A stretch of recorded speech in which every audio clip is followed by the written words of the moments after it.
I've lived at Rita Ranch in Tucson since January 2000. Moved here after a 27-year career in the Air Force and retired with Raytheon Missile Systems in March of 2008. I'm here representing the free thought community of Tucson, the American Atheists, Tucson Atheists, Skeptics of Tucson, and Free Thought Arizona, along with the Secular Student Alliance at the University of Arizona. I'm also a member of the ACLU and Freedom from Religion Foundation. I didn't lodge the original complaint about the shrines on A Mountain, but a member of my community did.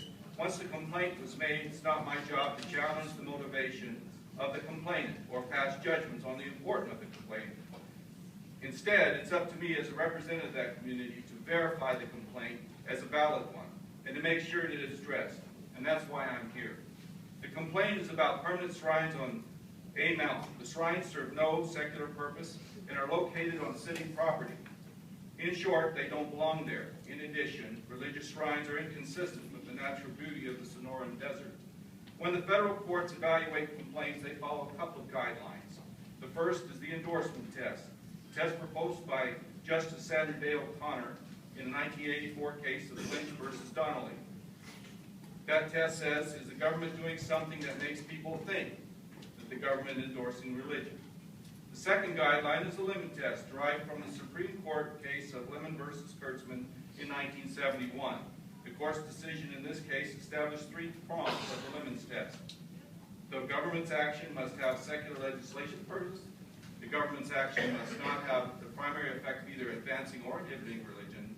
And the government's action must not result in excessive government entanglement with religion. If any of these prongs are violated, the government's action is deemed unconstitutional.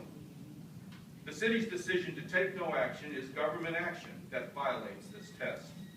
In two very recent events, in April and May of this year, involving images of the Virgin Mary on public property, city managers decided to remove them rather than to face the courts.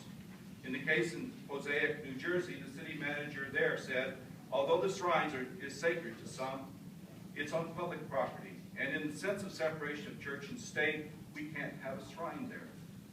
In the case of Springfield, Massachusetts, the statue of the Virgin Mary was removed from the traffic island.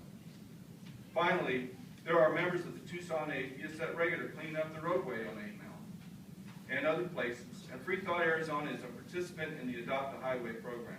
Our community is committed to provide the manpower and collect funds necessary to move the shrines to a more appropriate location if requested.